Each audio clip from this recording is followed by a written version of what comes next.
Hi dears, Kerala university 2020 PG admission related ആയിട്ട് admission സമയത്ത് എന്തൊക്കെ ഡോക്യുമെൻറ്റ്സ് ആണ് നമ്മൾ സബ്മിറ്റ് ചെയ്യേണ്ടത് എന്ന ഡീറ്റെയിൽസ് കാണാം.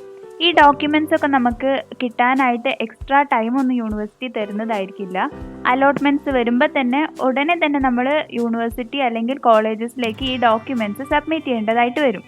സോ ഇപ്പോഴേ നമ്മൾ ഈ ഡോക്യുമെൻറ്റ്സ് റെഡിയാക്കി വെക്കുകയാണെങ്കിൽ അന്ന് വളരെ ധൃതി പിടിച്ച് ഓടേണ്ട കാര്യമൊന്നുമില്ല. So now it's time. ഈ ഡോക്യുമെൻറ്റ്സ് ഒക്കെ നിങ്ങൾ ഒരു ചിലത് വില്ലേജ് ഓഫീസിൽ നിന്നും തഹസിൽദാറിൻ്റെ അടുത്തു നിന്നൊക്കെ വാങ്ങാനുണ്ട് documents.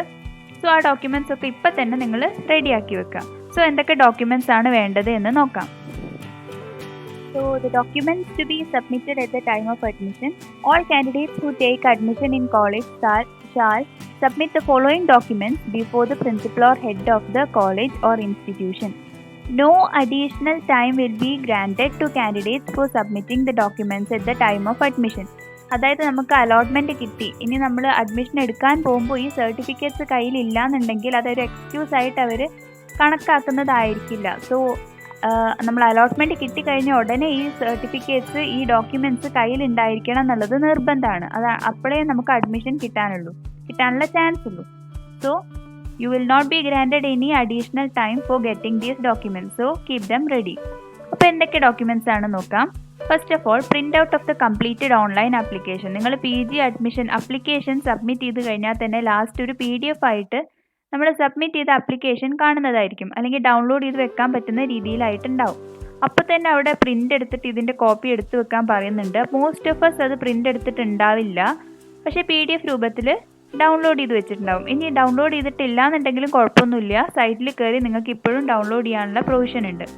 So take a copy of your online application. പിന്നെ വരുന്നത് original fee receipt or transaction slip towards registration fee and university admission fee. Registration ഫീൻ്റെ ഫീ റെസിപ്റ്റും അതേപോലെ യൂണിവേഴ്സിറ്റി അഡ്മിഷൻ ഫീൻ്റെ ഫീ റെസിപ്റ്റും. അപ്പോൾ അലോട്ട്മെൻറ്റ് കിട്ടിക്കഴിഞ്ഞാൽ ഉടനെ നിങ്ങൾ യൂണിവേഴ്സിറ്റി ഫീ അടയ്ക്കാനായിട്ട് വരും. അപ്പോൾ അത് അടച്ചു കഴിഞ്ഞാൽ അതിൻ്റെ റെസിപ്റ്റും രജിസ്ട്രേഷൻ ഫീൻ്റെ റെസിപ്റ്റും കൂടെ വെക്കേണ്ടതാണ് അഡ്മിഷൻ സമയത്ത് കൊടുക്കുമ്പോൾ. Then allotment memo four candidates who are admitted through cap. So allotment memo നിങ്ങൾക്ക് ഓൺലൈനായിട്ട് ലഭിക്കുന്നതായിരിക്കും. അലോട്ട്മെൻറ്റ് സമയത്ത് തന്നെ അലോട്ട്മെൻറ്റ് മെമ്മോ കിട്ടും. ഏത് കോളേജിലാണ് അഡ്മിഷൻ കിട്ടിയിട്ടുള്ളത് എന്നുള്ള ഡീറ്റെയിൽസ് ആയിട്ട് അലോട്ട്മെൻറ്റ് മെമ്മോ വരുന്നതായിരിക്കും. സോ അതിൻ്റെ ഒരു കോപ്പി എടുത്ത് വെക്കണം. ഇനി നിങ്ങൾ ക്യാപ്പ് വഴി അല്ല സ്പെഷ്യൽ ഓർഡേഴ്സ് വഴിയാണ് റിക്രൂട്ട് ചെയ്യപ്പെടുന്നതെങ്കിൽ you should have a letter signed by registrar. Then original mark list or certificate of qualifying examination, അതായത് നിങ്ങളുടെ ഡിഗ്രി സർട്ടിഫിക്കറ്റും മാർക്ക് ലിസ്റ്റും കൊടുക്കേണ്ടതാണ്. Then certificate to prove your date of birth certificate അല്ലെങ്കിൽ ഏതെങ്കിലും ഒരു തരത്തിലെ ID കാർഡൊക്കെ നിങ്ങൾക്ക് സബ്മിറ്റ് ചെയ്യേണ്ടതായിട്ട് വരും, which is to prove your date of birth. നിങ്ങളുടെ SSLC ബുക്ക് ലിസ്റ്റിൽ ഡേറ്റ് ഓഫ് ബർത്ത് ഉള്ളതാണെങ്കിൽ അത് കാണിച്ചാലും മതി. Then TC from the institution last attended. നമ്മൾ ഡിഗ്രി പഠിച്ച കോളേജിൽ നിന്ന് TC വാങ്ങണം, അത് സബ്മിറ്റ് ചെയ്യാനുള്ളതാണ്. TCയുടെ കൂടെ തന്നെ course and conduct certificate, character certificate എന്നൊക്കെ പറയും, അത് നമ്മൾ TCൻ്റെ കൂടെ തന്നെ കോളേജിൽ നിന്ന് ലഭിക്കുന്നതായിരിക്കും. So you should submit that also. Then migration certificate for board or university last study from the board or university last study.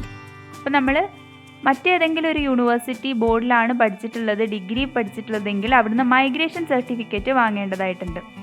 അപ്പം most of if we are studied from outside Kerala university, അപ്പോൾ obviously you will be getting the migration certificate. TC ഒക്കെ വാങ്ങുമ്പോൾ തന്നെ കൂടെ കിട്ടുന്ന ഒരു കാര്യമാണ് migration certificate. In case അത് കിട്ടിയിട്ടില്ല എന്നുണ്ടെങ്കിൽ നിങ്ങളത് അപ്ലൈ ചെയ്തിട്ട് മൈഗ്രേഷൻ സർട്ടിഫിക്കറ്റും കൂടെ ഡിഗ്രി പഠിച്ച യൂണിവേഴ്സിറ്റിയിൽ നിന്ന് വാങ്ങാനായിട്ട് ശ്രദ്ധിക്കുക. ഇപ്പോൾ അണ്ടർ കേരള യൂണിവേഴ്സിറ്റി ഒക്കെ ആണെങ്കിൽ മൈഗ്രേഷൻ സർട്ടിഫിക്കറ്റിൻ്റെ ആവശ്യം വരില്ല. If you are studied under any other university or board, definitely you will have to submit the migration certificate. Then course cancellation memo, അത് if you have joined any other PG courses. ഇപ്പോൾ presently ഒരു autonomous കോളേജിൽ നിന്നൊക്കെ ഒരു PG course start ചെയ്തു, അതിനുശേഷമാണ് university PG allotment വരുന്നതും admission കിട്ടുന്നത് എന്നൊക്കെ ഉണ്ടെങ്കിൽ കോഴ്സ് ക്യാൻസലേഷൻ മെമ്മോ ആ യൂണിവേഴ്സിറ്റി ആ ഒരു കോളേജിൽ നിന്ന് വാങ്ങേണ്ടതായിട്ട് വരും. Then certificate from village officer. നിങ്ങൾക്ക് ഏതെങ്കിലും തരത്തിലുള്ള റിസർവേഷൻ ഉണ്ടെങ്കിൽ AAY PHH EWS എന്നിങ്ങനെ ഏതെങ്കിലും റിസർവേഷൻ ഉണ്ടെങ്കിൽ അതിൻ്റേതായ സർട്ടിഫിക്കറ്റ്സ് നിങ്ങൾ സബ്മിറ്റ് ചെയ്യേണ്ടതായിട്ട് വരും. That should be in original. Income asset സർട്ടിഫിക്കറ്റ്സോ അല്ലെങ്കിൽ നിങ്ങളുടെ കമ്മ്യൂണിറ്റി പ്രൂവ് ചെയ്യുന്ന സർട്ടിഫിക്കറ്റ്സ് ഒക്കെ അതിൽ വരുന്നതായിരിക്കും. Then caste of community certificate for candidates in SC/ST quota. SC/ST quota for they should submit your caste or community certificate. പിന്നെ SC/BC candidates ആണെങ്കിൽ non creamy layer certificates, അതേപോലെ SC/ST സീറ്റിലേക്ക് കയറുന്ന OEC കാൻഡിഡേറ്റ്സിനും നോൺ ക്രീമി ലെയർ സർട്ടിഫിക്കറ്റ്സ് ആവശ്യമായിട്ട് വരും. And then non creamy layer certificate in case of OEC candidates with fee concession ഉള്ള OEC കാൻഡിഡേറ്റ്സിനും community certificate or non creamy layer certificate submit ചെയ്യേണ്ടതായിട്ട് വരും. Then community certificate and income certificate for candidates eligible for OEC reservation. OEC reservation ആണെങ്കിൽ you should submit community certificate or income certificate. So എല്ലാവർക്കും വരുന്നൊരു ഡൗട്ടാണ്, general കാൻഡിഡേറ്റ്സിന് ഈ certificates ആവശ്യമുണ്ടോ? നിങ്ങൾക്ക് ഏതെങ്കിലും ഒരു തരത്തിലുള്ള റിസർവേഷൻ ഉണ്ടെങ്കിൽ അതിന് റിലേറ്റഡ് ആയിട്ടുള്ള സർട്ടിഫിക്കറ്റ്സ് നിങ്ങൾ സബ്മിറ്റ് ചെയ്യേണ്ടതായിട്ട് വരും. So generally non creamy layer certificates ഒക്കെ OBC കാൻഡിഡേറ്റ്സിനാണ് വരുന്നത്. ഇനി അതല്ലാതെ ഫീ കൺസെഷൻ ഒക്കെ വരുന്ന ജനറൽ കാൻഡിഡേറ്റ്സിന് അതാത് സർട്ടിഫിക്കറ്റ്സും സബ്മിറ്റ് ചെയ്യേണ്ടതായിട്ട് വരും. ആ ഡീറ്റെയിൽസ് അറിയാനായിട്ട് നിങ്ങൾ ജസ്റ്റ് നിങ്ങൾക്ക് അലോട്ട്മെൻറ്റ് കിട്ടിയ കോളേജിലൊന്ന് കോൺടാക്ട് ചെയ്താൽ മതി. അപ്പോൾ അലോട്ട്മെൻറ്റ് കിട്ടിയിട്ട് ഇല്ലാന്നുണ്ടെങ്കിൽ അതിന് മുന്നേ നിങ്ങൾക്ക് സർട്ടിഫിക്കറ്റ് റെഡിയാക്കാനാണെങ്കിൽ യൂണിവേഴ്സിറ്റീൻ്റെ ഹെൽപ്പ് ഡെസ്ക് നമ്പേഴ്സിൽ വിളിച്ചാലും ഡീറ്റെയിൽസ് അറിയാൻ പറ്റും. അപ്പോൾ നിങ്ങളുടെ ഏത് റിസർവേഷനിലാണ് വരുന്നത് അതിന് റിലേറ്റഡ് ആയിട്ടുള്ള സർട്ടിഫിക്കറ്റ്സ് ആണ് നിങ്ങൾ സബ്മിറ്റ് ചെയ്യേണ്ടതായിട്ട് വരിക. Then original certificates to prove or claim grace marks. ഏതെങ്കിലും ഗ്രേസ് മാർക്സോ വെയിറ്റേജസോ ഉണ്ടെങ്കിൽ അതിൻ്റേതായ original certificates like NSS NCC ഒക്കെ ഉണ്ടെങ്കിൽ NCCക്കൊക്കെ ആണെങ്കിൽ സർട്ടിഫിക്കറ്റ് ABC എന്ന കാറ്റഗറി ഒക്കെ ഉണ്ടല്ലോ. So that certificates you have to produce at the time of admission. അത് ഒറിജിനൽ സർട്ടിഫിക്കറ്റ് തന്നെ പ്രൊഡ്യൂസ് ചെയ്യണം, കോപ്പി കൊടുത്താൽ മതിയാവില്ല. ഓക്കെ,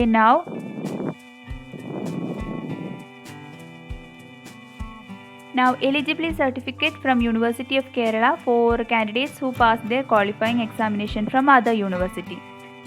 കേരള യൂണിവേഴ്സിറ്റി അല്ലാതെ പുറത്തേതെങ്കിലും മറ്റൊരു യൂണിവേഴ്സിറ്റിയിലാണ് നിങ്ങൾ ഡിഗ്രി പഠിച്ചിട്ടുള്ളത് എങ്കിൽ അവിടെ നിന്ന് അവിടുത്തെ എലിജിബിലിറ്റി സർട്ടിഫിക്കറ്റ്, അതായത് നമ്മൾ യൂണിവേഴ്സിറ്റി ഓഫ് കേരളയിൽ ഒരു ആപ്ലിക്കേഷൻ കൊടുക്കണം.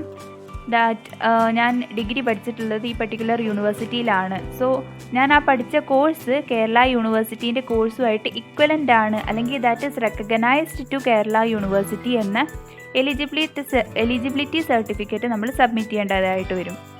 അതെന്താണെന്ന് വെച്ചാൽ നമ്മൾ പഠിച്ചപ്പോൾ ഒരു BSc ബോട്ടണി പഠിച്ച ഒരാൾ ഈ BSc ബോട്ടണി മറ്റൊരു യൂണിവേഴ്സിറ്റിയിലാണ് പഠിച്ചതെങ്കിൽ ആ പഠിച്ചിട്ടുള്ള കോഴ്സ് കേരള യൂണിവേഴ്സിറ്റിക്ക് ഇക്വലൻ്റ് ആണ്, അല്ലെങ്കിൽ കേരള യൂണിവേഴ്സിറ്റി അത് റെക്കഗ്നൈസ് ചെയ്തിട്ടുണ്ട് എന്നുള്ള ഒരു സർട്ടിഫിക്കറ്റാണ്.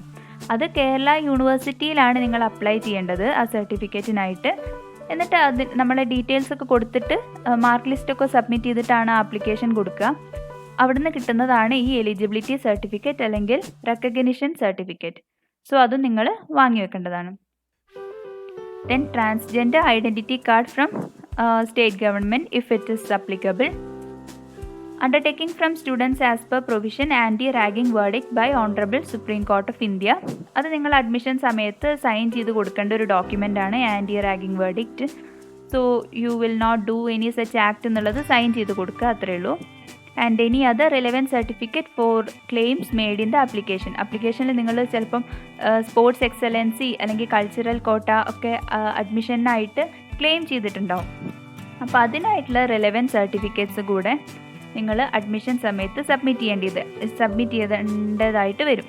സോ അപ്ലിക്കേഷനിൽ നമ്മൾ എന്തൊക്കെ ക്ലെയിം വരുത്തിയിട്ടുണ്ട് അതിനൊക്കെ റിലേറ്റഡ് ആയിട്ടുള്ള സർട്ടിഫിക്കറ്റ് അഡ്മിഷൻ സമയത്ത് ഒറിജിനൽ സർട്ടിഫിക്കറ്റ്സ് പ്രൊഡ്യൂസ് ചെയ്യേണ്ടതായിട്ടുണ്ട്.